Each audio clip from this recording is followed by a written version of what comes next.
Hello everyone, and welcome back to the Beatles Forever. In our last episode, we found that the Beatles were getting tired of all the work they had to do continuously. They decided not to do a third movie, and that freed them up a little bit. And Mal had time off for Christmas for the first time since 1962.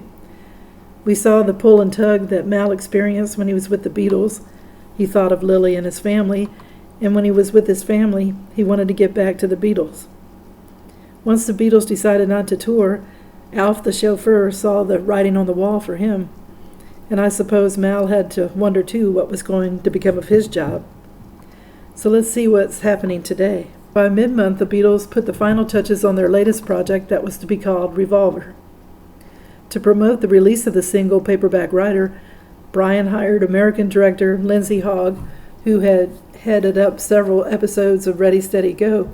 To promote the release of the single Paperback writer, Brian hired American director Lindsay Hogg, who had headed up several episodes of Ready, Steady, Go, the popular ATV music program. Lindsay Hogg was nervous about meeting the band prior to the video shoot at Cheswick House. That was a lavish estate on the western outskirts of London. Mal set about trying to calm the director down. Lindsay Hogg later said that Mal made your heart happy. He was sending out calm vibes. He knew what was going on in my head. My first impression of him was just of this gentle, kind, sensitive man who was built like a bodyguard. On June 1st, Mal not only participated but also took a lead in the most unusual Beatles recording session to date. That night in Studio 2, John came up with the idea of adding sound effects to Yellow Submarine, a playful children's song, with Ringo doing the vocals. The result was a 12-hour marijuana-infused session. After a dinner break, the Beatles invited some friends to EMI Studios, including Mick Jagger and Brian Jones from the Rolling Stones, along with Mary Ann Faithfull, Mick's new girlfriend, and Pattie Boyd. John was intent on recording the sound of his voice underwater. Jeff Emmerich recalled first he tried singing while gargling. When that failed, he nearly choked. He asked for a tank to be brought in so that he could be submerged. So that's when Emmerich hit upon the idea of recording John's voice using this submerged microphone. As if on cue, Mal produced a condom from his doctor's bag. John exclaimed, "Well done, Malcolm. After all, we don't want the microphone to be getting in the family way, do we?" The roadie succeeded in waterproofing the mic by enclosing it inside the condom and then ducking it in a water-filled milk bottle, which had been supplied by Neil. When the underwater experiment failed, Martin observed as Mal Evans evoked an ingenious method by which the words were spoken through by John through his guitar amplifier. Afterwards, the Beatles and their friend began raiding the trap room and the closet beneath the staircase in Studio 2 that was brimming with an odd assortment of sound effects. Mal remembered bashing chains in a bucket of water for sound effects and shuffling sand. The bizarre session concluded when he began marching around the studio with a bass drum strapped to his chest as the band gathered up behind him, conga style, singing the song's catchy chorus. On June 14th, the Beatles turned to a new composition entitled Here, There, and Everywhere. It was written mainly by Paul at John's Weybridge estate earlier that month. The song had been inspired by the Beach Boys' God Only Knows, a standout track on their new LP, Pet Sounds. Mal remembered when Paul first debuted Here, There, and Everywhere for him. Neil Aspinall and I were staying in a hotel in London, and we'd been up rather late, until about 7 in the morning, and we were really whacked out. At 9 o'clock there was a bang on the door, and jolly old Paul comes in with a smile from ear to ear. "Good morning, lads. Thought we'd come and have breakfast with you." "Oh, sure, Paul," we replied. Then he said, "I got this song of mine, and I'm stuck for a line." So he sits down and plays it for us and sings it. When Paul reached the end of the tune, a phrase began to materialize in Mal's mind. "I'm very eye-conscious," he recalled, and the line I came up with was, "watching her eyes and hoping I'm always there." I'm very proud of that. In a notebook he carried around during this period, Mal described Here, There, and Everywhere as a lovely song, adding that he was alone with Paul on the studio floor when he recorded the lead vocal. Paul complained about his performance. He thinks it's too fruity, Mal wrote, but I don't. As composers, Lennon and McCartney often accepted, even asked for assistance in crafting their lyrics. Sometimes it would simply be a master of trying to capture the word on top of the songwriter's tongue. Other people don't necessarily give you a word or a line, said John. They just throw in the word you're looking for anyway. A case in point occurred at EMI Studios back in late April, after Mal had returned from Lily's bedside in Liverpool. The Beatles were working on a new song entitled Eleanor, Rigby, yet another tune Paul had begun at Weybridge. When they gathered in the studio to record the song, Paul still hadn't completed the lyrics. As John later recalled, we were sitting around with Mal Evans and Neil Aspinall, so he said to us, "Hey, you guys, finish up the lyrics." Now, I was there with Mal, a telephone installer, who was our road manager, and Neil, who was a student accountant, and I was insulted and hurt that Paul had just thrown it out in the air. He actually meant he wanted me to do it, and of course there isn't a line of theirs in the song because I finally went off to the room with Paul, and we finished the song. In this instance, John was angry at what he felt was his partner's cavalier attitude toward their creative process. But the example also demonstrates Lennon and McCartney's porous songwriting practices, similar to the manner in which Paul sought Mal's aid in completing the lyrics for Here, There, and Everywhere. John would often consult with Neil in crafting the final lines of his songs. By the time the Beatles completed work on Here, There, and Everywhere in mid-June, Mal had less than a week to prepare for the upcoming world tour, the first two legs of which would take them to West Germany, Japan, and the Philippines. His notebook told of a whirlwind of last-minute preparations, ranging from making an inventory of the boys' stage outfits to ensuring that his doctor's bag was fully stocked.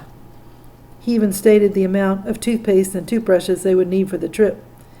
He had made a circuit of the London instrument vendors to maintain his ready supply of guitar leads, guitar and bass strings, drumsticks, and the like, and he made a special point of checking and double-checking the voltage on the Beatles' Vox amps and the Vox Continental organ, which he loaded into the Comer van for transport to Heathrow. As usual, Mal's dirty road-worn equipment van had been decorated with the Beatles' name scrawled in lipstick. According to the Beatles book, as a favor to the roadie, 4 fans who had been waiting patiently outside for autographs spent an hour cleaning it down for Mal, but no sooner had they finished and departed with many thanks from the Beatles' road manager, a new bunch of autograph hunters arrived and started writing new slogans on it. With the instrument stowed, Mal attended to his most important duty, ensuring that there was a handful of spare plectrums in his shirt pocket at all times. After the fiasco with Elvis and Bel Air, there was simply no way the roadie would ever be caught flat-footed again. At 11 a.m. on June 23, 1966, the band, and Mal, and the rest of the entourage boarded the plane for the flight to Munich. And Mal's anxiety got the best of him. He had a premonition of overwhelming force that took hold of his being. "I knew at that moment I was going to die," he wrote. He started composing a hasty last will and testament, combined with a prayer. He wrote, "I'm a male named Malcolm Frederick Evans, married to a truly adorable wife, Lily," he began. "I have so much to live for. My wife and I guess, worship, excuse me, Lord, our son Gary, 4.5 years, and Julie Suzanne, now nearly 11 weeks old." He continued, "I have prayed to God and meant it, a thing I have not done since very young. Lily, I love you," he added. "Please tell our children some of the bad things about me, for this way I will appear a human being, not perfect in so many ways, not perfect in any way, but God's child who loves his fellow man." As the plane prepared to take off, Mal wrote, "I feel quite calm about dying, and I hope that I can face death thinking not of myself, but of my loved ones. God knows my sins, please forgive me. I only hope I have never hurt anyone. I have hurt Lily and Gary, I know, but my love has grown with every passing moment." And with that, Mal felt the power of the jet's racing engines sliding forward, pressed back into my seat. Wheels are off the ground, and in a final flourish he wrote, "Love me back to you, Lil, Gary, and Julie. I love you." When they landed in Germany, Mal wrote, "Having landed safely at Munich, I now know that I will always travel safely by plane." The next afternoon, the roadie prepped the stage, and the Beatles opened the tour with a pair of shows at Munich Circus Krone Bau. While the American fans had been riotous, the West German fans were just intense. In Mal's view, the heightened police response was disappropriate to the audience's behavior. He said, "I was disgusted at the brutality handed out to fans for showing just plain enthusiasm. I could still see one young boy who got excited, standing up, shaking his arms, and letting it all hang out, being grabbed by 4 policemen, hustled through the crowd, and savagely kicked down the steps backstage. While in Munich, Mal and the Beatles had never felt more isolated. They kept to themselves. They even stopped their mad all-night parties that characterized their previous tours. Instead, the Beatles and their minuscule entourage sat in their hotel rooms, often playing cards to pass the time. And of course, Mal's dope bag was never too far away. Mal understood the bandmates' sense of languor and isolation. During the West German leg of the tour, the rest of the entourage journeyed by train between shows. I spent several lonely nights in the various cities, Mal wrote, traveling the following day on my own, the reason being that police insisted the train leave right after the show, and of course, it's impossible to join them in time, having to break down and take care of the equipment. Even so, he was surprised later in Hamburg when the Beatles didn't celebrate on the famous Reeperbahn, the center of the city's nightlife, after their show at Ernst Merrick Hall. After all, Hamburg had been, in many ways, the making of them as bona fide performers. The whole town was expecting the Beatles to go to the Star Club and celebrate, Mal wrote. I feel if they had, the party would have lasted for the next 2 weeks. Instead, the bandmates were content to meet up with their old friends backstage and call it a night. After Germany, the band went on to a 30-hour flight to Tokyo, where they were set to play the famed Nippon Budokan Arena. Their journey would take even longer thanks to a typhoon, which forced them to wait out the storm in Anchorage, Alaska. When they were back on the plane, Tony Barrow recalled, instead of the usual poker game started by Mal, they all gathered in the forward lounge of the aircraft to drink scotch and cokes and play Dictionary, a game they claimed to have invented to pass the time on such excursions. To get things rolling, Mal would read out an obscure word from his pocket dictionary, and the assembled players would have to make up crazy definitions for it. And once they were read out loud, in turn, to much laughter, the best one was chosen by voting. During the flight, Mal wrote another letter to Lily. Thinking of you so much on this trip, he wrote. You know when you get busy, work takes a lot of your thinking up. But this time, you and the children are never out of my thoughts for very long, and I never realized I could miss anyone and feel so upset about being apart as I do when I think of you. For the first time since undertaking his great rock and roll adventure, Mal had begun to doubt his choices. Nearly 9 years into his marriage, and with 2 children at home, he concluded that I guess I'm really am ready to settle down to being a family man, or perhaps now I feel that I have grown up and realize what and who are really important in my life, and that is your love and for you to love me. The notion that he was finally ready to settle down was by any measure an extraordinary admission on his part. Once the group landed, Mal was determined to soak up Japanese culture. Neil later recalled that the roadie was the first member of the Beatles team to try a cup of sake, although he may have preferred something stronger. What does it taste like, Mal? Ringo asked. It's not really like wine, he replied. It's definitely not like scotch, Mal proclaimed, to which John said, That gives us a very clear idea. Thank you, Mal. So after the Beatles got off the plane in Tokyo, the entourage was immediately struck by the level of security Japanese authorities had amassed 40 armored personal carriers at their disposal and more than 30,000 uniformed police lining the route from the airport to the Tokyo Hilton, where the band occupied the presidential suite. Well, it sounds like they were really prepared better than the American cities that they had gone to on tour.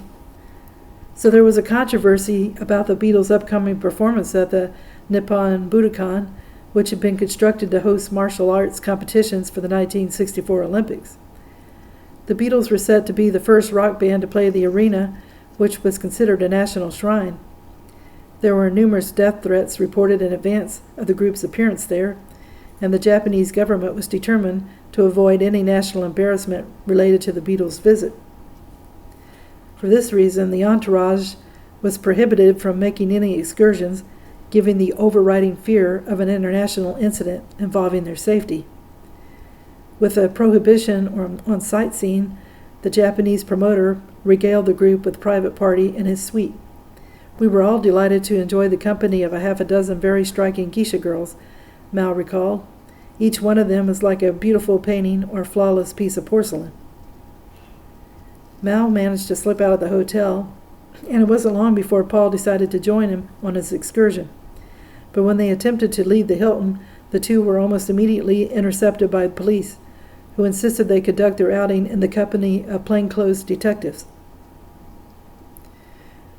With their newly appointed security detail along with them, Mal and Paul were treated to a tour of the Mijing Jinju Shrine and a portion of the Imperial Palace grounds before a posse of photographers tracked them down, and they were sent back to the Hilton.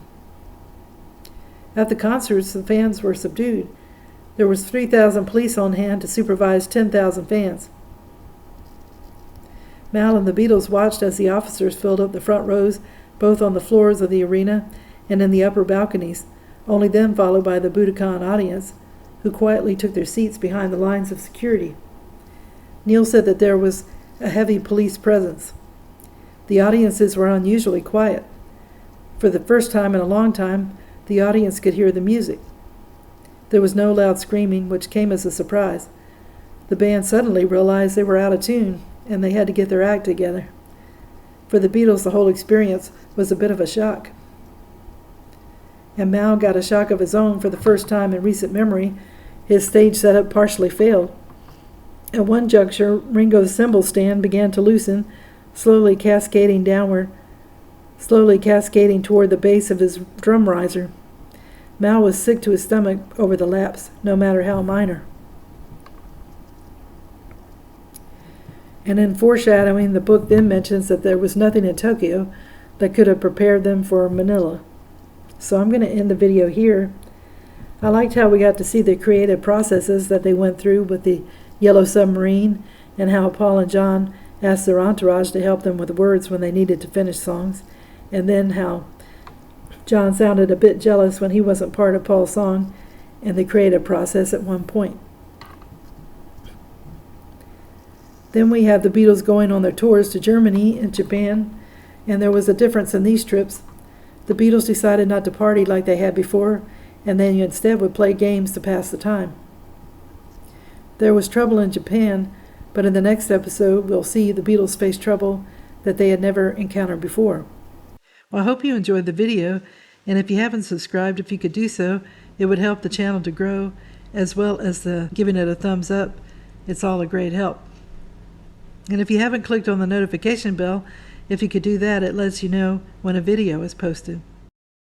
More importantly, I want to wish everyone a good day, and tune in again soon for another episode of The Beatles Forever. Thank you. Bye.